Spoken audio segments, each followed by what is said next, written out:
I showed you the house That the Coxes lived in? Can you show George? He didn't see. It was a 6-room. Wait a minute, go ahead. And you got to look at me. Okay. My son-in-law is Johnny Cox, and he married our daughter, Gary, and he lives in Huntsville now, and he's just retired from the SDI.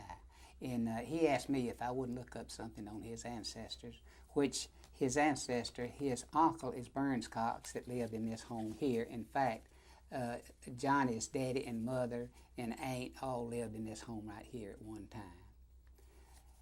And I'm going to look up his genealogy as soon as I get time. I should have already had it done, but I've just been busy. Tell us about the book that you have there. What is it? I lost my page. But just tell us what the book is. Yeah. Now, would you say the Cox family? Can you tell us about how the Cox family came down here and how they might have been used by that? How that book might have helped them get down here? You can tell I'm not perfect, ain't you? Nobody's perfect. This is a book. I asked Johnny, I said, you got to have something to start on when you're looking up your genealogy. He said, well, I know that that I was named after my grandfather, and his name was John Cox. And all I know is that he originated from Jackson County, Alabama. And so I asked some of his other relatives, and they gave me the name of his aunts and uncles. It was Burns and Fay and RT and several, and some of them died as infants. But I have enough to go on now, so I'm going to go to the sound decks, and I'm going to get started on it pretty soon. Now, this book that they put out, it's the object of this book that is to bring to your attention conditions as they exist in Alabama City. All of the above being exactly as represented, and the pictures are actual photographs recently taken. The Dwight Manufacturing Company pays the best wages, has the best mill village, a splendid meal, and everything for the convenience and comfort of its employees. You will find employment with us pleasant, as all of our department heads are competent and reasonable men. Applications for positions may be made in person by mail to Dwight Manufacturing Company, Alabama City, Alabama. Now, is this the kind of book that you think Burns Cox family would have been given when they were up in Jackson County? I'm sure it is. Can you tell me that? I'm sure it is, because his just say this kind of book would be given. This is the kind of book that would have been given to Burns Cox's ancestors in Jackson County or any other county to entice them to come to Dwight Manufacturing Company to work. Very good. And where did they live when they came here? That picture where they lived? Mm-hmm. Okay. Can we see it again? Just start with, and as a matter of fact, this is the house that they lived in. When I knew the family. Okay. Yeah. Actually, I'm going to ask you to... You got a lot of this cut out. Yeah, that's exactly why we're redoing it, so we can cut Okay. it out real easy. If you could close the book again, turn it, the way you were holding it. Okay, look at me. As a matter of fact, this is the house that the Cox family lived in when they lived in the Dwight Mill Village, after they left Jackson and came to Alabama City many years ago. Now, is that the house you deliver groceries to? Yeah. Well, and T-Mama would answer the door, I guess. We'd go to the back door. Okay, well, you tell me about Should that. be sitting in the kitchen. Should be cooking. She had to cook for all of them. There was a big family, 3 families. Did you ever go inside that mill when you were a little boy? Did you ever deliver groceries there? I do remember them ringing the bells. I mean, they rung the bells on every hour, and they had a curfew bell that they did ring, and they rung the bell for Sunday school and church on Sunday. And that curfew, and they worked 12 hours a day when I was a little boy, and when that bell rang at 6 o'clock, if that child was out, they had to be at home at 6 o'clock when that parent come home from the mill. 6 o'clock. 6 o'clock in the afternoon. They worked 12 hours. They worked from 6 to 6. And one of them in the family had to have supper ready for them when they got home at 6 o'clock. So in those days, a lot of elderly people were still living, and they were living in the homes, and they would do the cooking and the housekeeping for the ones that was working in the mill, because just about everybody in the family worked in the mill, regardless of how old they were. Did you see lint all over the streets in the village? I mean, could you tell it was a cotton mill village? No lint out in the village. They had a good landfill. They had their trucks. They hauled everything, all their garbage and everything from Dwight. They hauled it down to the landfill, which was on Black Creek. Every day you could see the Dwight trucks hauling the garbage off. And Lynn out on the street, so that's the first I heard of that. There's some in the mill, of course. In fact, the first job I ever had was dragging the big alley. That was just going up and down the big alley, dragging the Lynn up, keeping the spinning room clean. What year was that when you started working? That was in between my junior and senior year. That was in 1934 and 35. So that summer of 1934. I just worked that summer, and then I quit and went back and finished high school. I imagine in the summer of 34 is actually when they were all out on strike. Is that right? Well, it must have been the summer of 35. If it was in the summer they was out, I guess it. Yeah, see, I can't keep up with it. In other words, I finished in the spring of 36, and my first job was in the summer of 35. What was it like to walk in the cotton room for the first time? Well, I was a teenager. I enjoyed it. Shoot, I got $8 a week. I'd give Mama $4, and I'd have $4. I'd have a ball on $4 a week. That's the truth. You know, a lot of people have told us in a lot of other places that the Mill Village was like a family. What do you think about that? I think so. They were very closely knitted. All the families that worked in the mill was closely knitted because all of them, if they was old enough, would work in the mill, or the one that was too old would keep the house and fix the mills and have the garden. And somebody had to take the cow to the pasture, but there was always somebody around to do that. That was my job, to take the cow to the pasture and go get it. I never milked it, but I carried it to the pasture guy. Now, one other thing, can you turn the camera for a second? Most of them did work in the mill. Even some of them worked and went to high school at the same time. If they didn't play ball, of course I played ball, and I just went straight to school during school hours. But there were some of them that families that worked in the mill, and they worked in the mill 3 to 11, and they went to school in the daytime. And of course, some of them didn't go to work in the mill when they come out of high school. Some of them went on the police force, and some of them went on the fire department, and some of them went to college. But the percent of going to college was not great in those days. But some of them did. Now, finally, about class attitudes. Yeah. In a lot of places that we've been to, we've got a sense that the Mill Village was very separate from the rest of the community, and that the community maybe looked down on the cotton mill people. What was going on here in Gadsden to that effect? That didn't have any effect on me about the class action because the class attitudes. Class attitude. Let's start again. Okay. That didn't have any effect on me. Is the attitude? You know what? You reword it in any way that makes you feel comfortable. That didn't have any effect in Alabama City and Gadsden because Gulf State Steel was not too far from Dwight Manufacturing Company. A lot of the families worked at Gulf State Steel, and a lot of them worked at Dwight. And we were just all friends in school, and we were all friends and playing in their yards and everything. And of course, Gulf State Steel had the YMCA, and actually I grew up in that YMCA. I spent many hours in that swimming pool, in the bowling alley. And they also had teams for us to play on, as baseball and basketball and everything. So I had friends in my room in school that family worked at the steel plant as well as at the Goodyear plant, as well as other lumber companies and stove foundries and things. And I didn't see any attitude that was not okay. Did ask about the Nichols family and the other owner families? Did he have any connection with that? Yeah. Well, George, you just asked her. What do you think about that? I didn't. Did you grow up knowing any of the Nichols children or the Nichols people or no, the that's Kyle older than people? my time.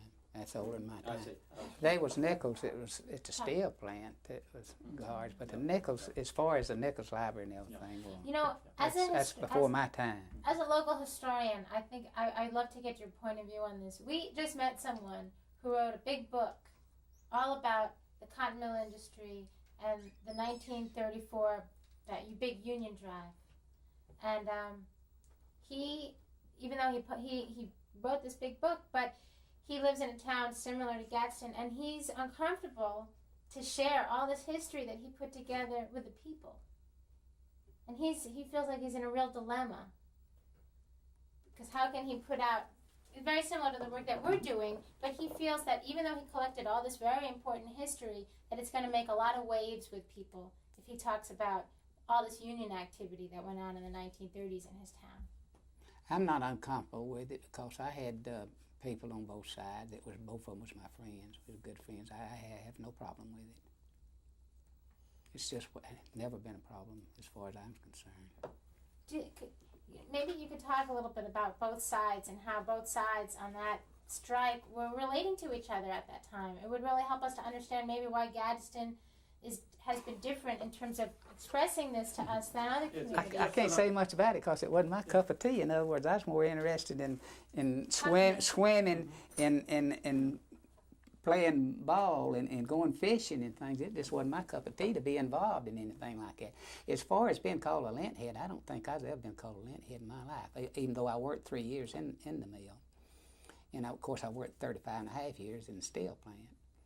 And I played on ball teams with Dwight, and I played on ball teams with Sunday School, and I played on ball teams at Gulf State Steel.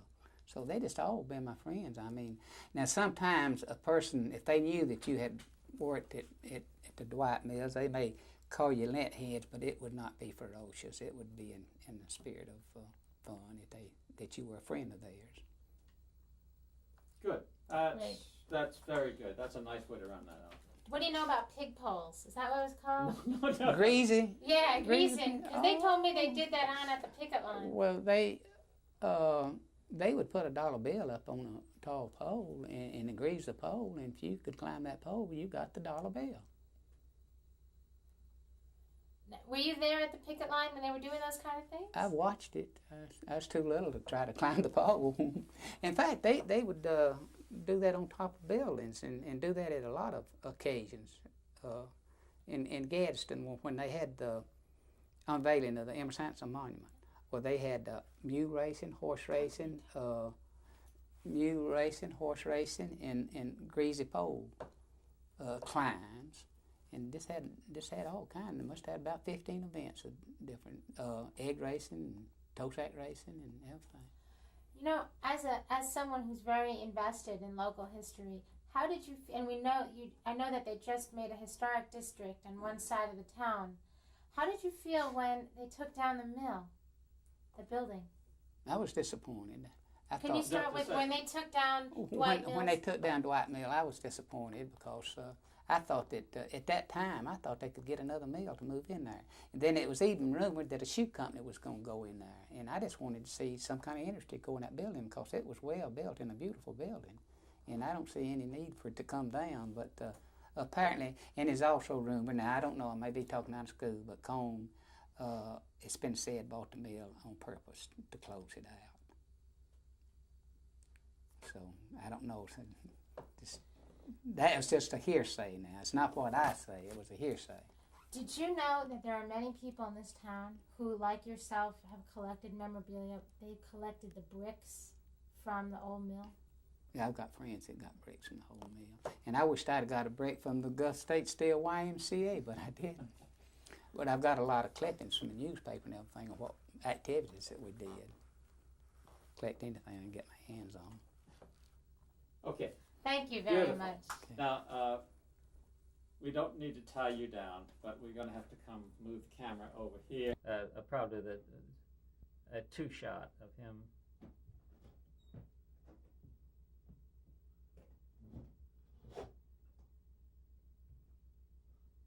That's 15 seconds. Okay.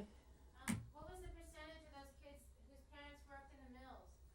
Okay, I want to do another one like this. Okay. Name her, and how many of the people worked in the mills? This is Just my a moment. We're rolling.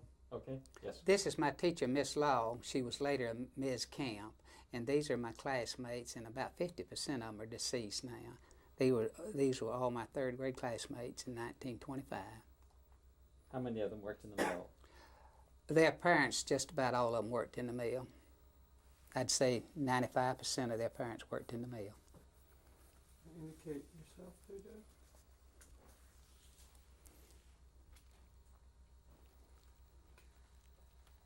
Okay. Good. Very good.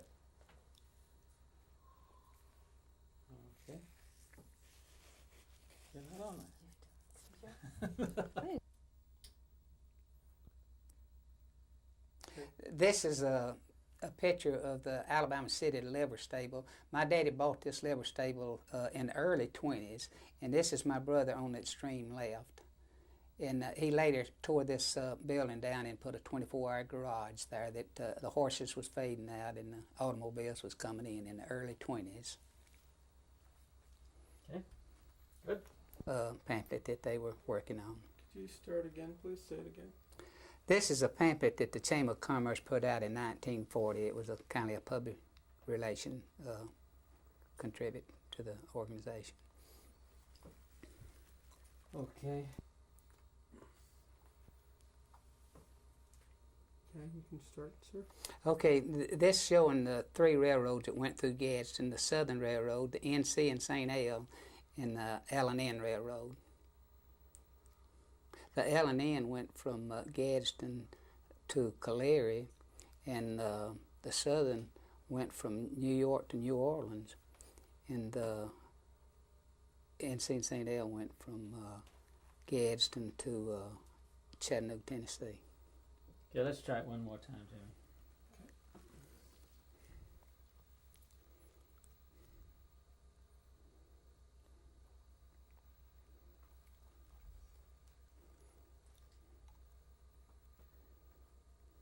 All right, sir. This is showing the three main railroads going through Gadsden. The L&N, it went from Gadsden to by Birmingham to Calgary, and showing the Southern Railroad, it went from New York to New Orleans, and the NC and St. L, that went from Gadsden to Chattanooga. Okay, fine.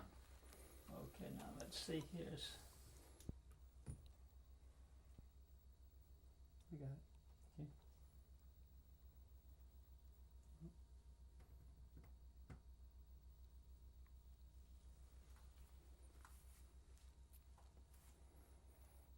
How's that? Okay.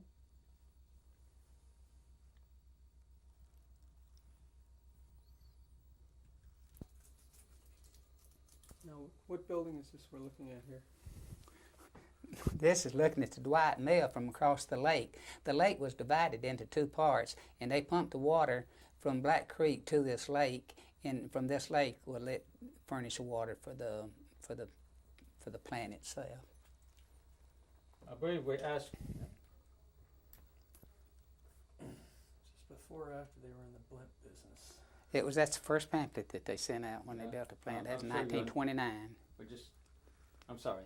That's all right. That's fine, Jerry. No, do this. Mm-hmm. Yeah. Okay.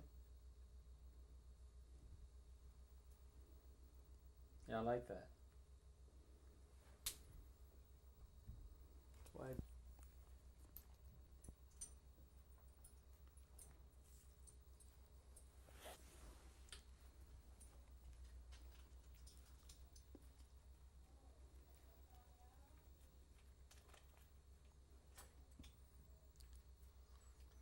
Okay.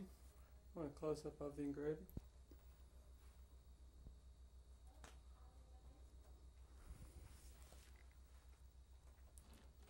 Oops.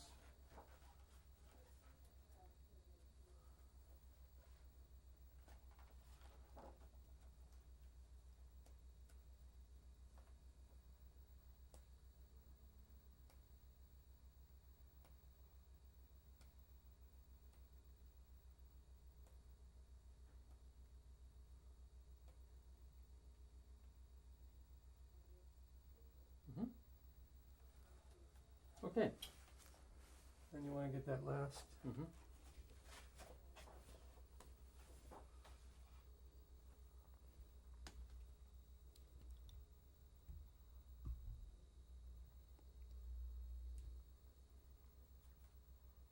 Okay.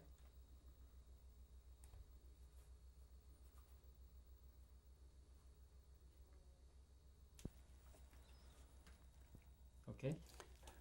This pamphlet was published about 1912, and this is giving the location of where the plant. It's halfway between Tyler and Gadsden in northeast Alabama, about the central of Etowah County. This is about the drinking water, which is plenty of springs and everything. And this is one of the 3-room cottages that the workers in Dwight Mill could rent for $3 a month. Why was it put out? And this is a 6-room cottage on the corner of Hinsdale and Peachtree. Why was this pamphlet put out? It was a public relation to get workers to come to Dwight to work. It had cheap cost of living, good living conditions, good climate, and so forth. This is a boarding house that some of the workers boarded in. And this is the first public library in Alabama called the Nichols Library. Right near the Judy, we're recording in here. This is Let's Winona. start all over. Judy? Yeah. Guys, We can hear Basta. you. We're recording. Okay, we're starting out again, please. Yeah, sorry. Okay, this is a public relation pamphlet that the Dwight Manufacturing Company put out to entice workers to come work. This is the Oh, local. sorry, start again. The date is very important. Oh, okay. This is a pamphlet that Dwight Manufacturing Company put out to entice workers to come to work. This pamphlet was possibly published in 1912. This is about the location where the Dwight Mill was located in Alabama City, which was halfway between Gadsden and Tyler in the central of Etowah County in northeast Alabama. This is about their drinking water, where there was plenty of springs and good drinking water to be found. And this is one of their 3-room cottages that the workers could rent for $3 a month. This is a 4-room house for $4 a month with paling fence around it. And notice this is a 6-room house for $6 a month with a paling fence around it. And the houses were not underpinned, but they had lattice work underneath each of the houses. Who lived here? This is where the Cox family lived. There was 3 families of them. It was Tom Cox and Faye Victory and Mama Cox and Papa Cox and Burns Cox. And this is about the cost of living in the stores and supplies. You could buy the cost of living was real reasonable here, and the stores was plentiful, and the supplies was plentiful here in Alabama City. This is the boarding house that some of the workers boarded in while they was working. You could board here for about $3 a week. This is the first public library in the state of Alabama, the Nichols Library, located between Dwight and Calvert Avenue. Who was Nichols? Nichols was one of the first ones to come here to build the mill. He got killed pretty soon in putting the mill up, and he was one of the owners that came out of Massachusetts to start the Dwight Manufacturing Company in Alabama City. This is Winona Street, and this is Hinsdale Street. And notice the streets are churted, and the curbs are stone, and the sidewalks are churted. And in that way, Lom Jackson, he was a good construction worker, and they were not any muddy streets. I mean, the rain would go off, it was surveyed good. And this is about the schools, and there were only 2 schools at this time. That was the Alabama City Junior High School on Lakefront and the Dwight Grammar School between Dwight and Calvert Avenue. And this is the first picture of when the Dwight School was built. This was a 4-room school. I didn't go to this school myself. It was before my time. It was added on to.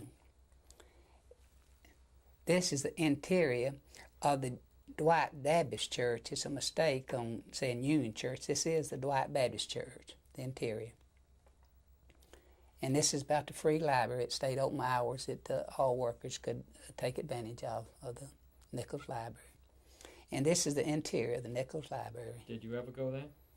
As a child, I went there just a few times. Generally went to the library in the school. And this is the lodge hall that was over the drugstore on Dwight Square. And this is part of Coolidge Circle. This is where 5 streets existed. You can see the library in the center of this picture. And this is where the Union Church was. This is where 5 denominations met until they removed this church, and the other churches built their own churches.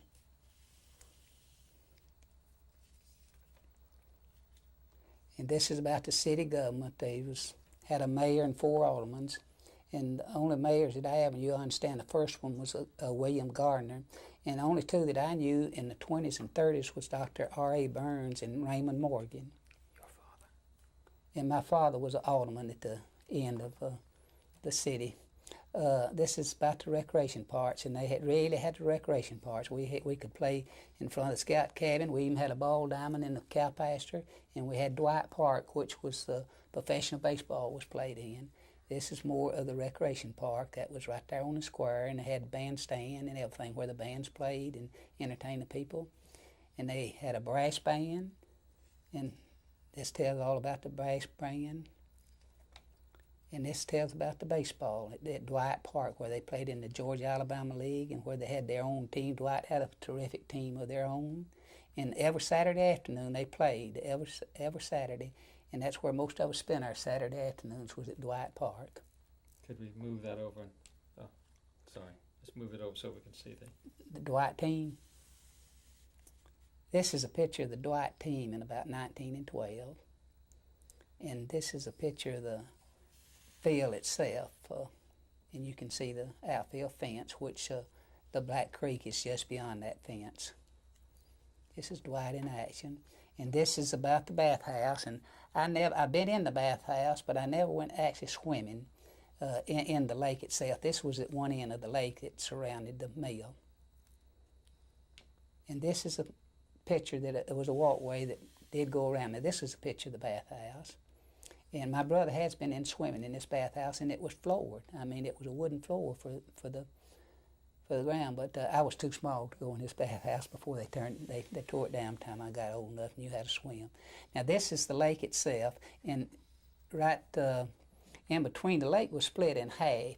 And some of them that lived on Hinsdale in that part of the mill village could go into the mill across this center walkway that they had.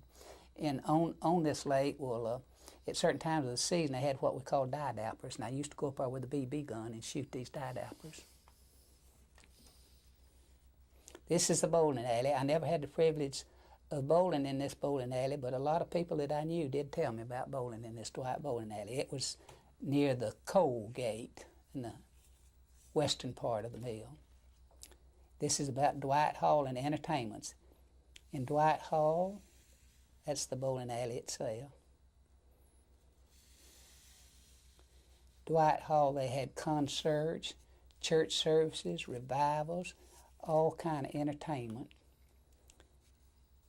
The Dwight Manufacturing Company's cotton mill.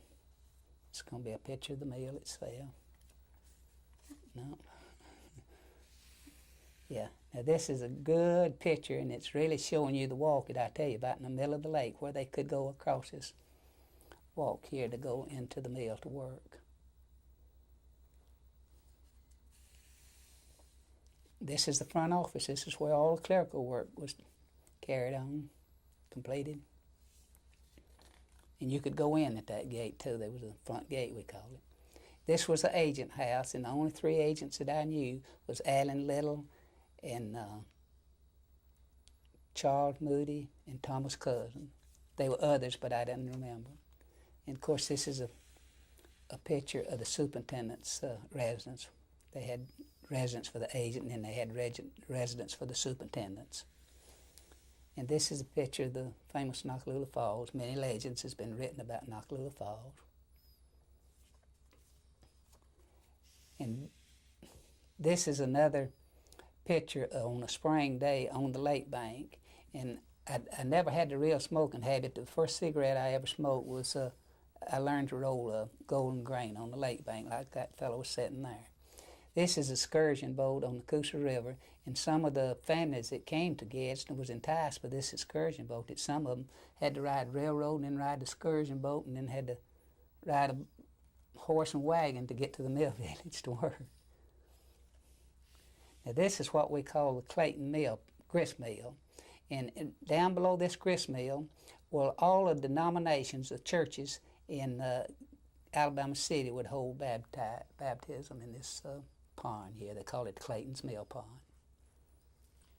Okay, now finally, Jamie, is that section that you read, where is it?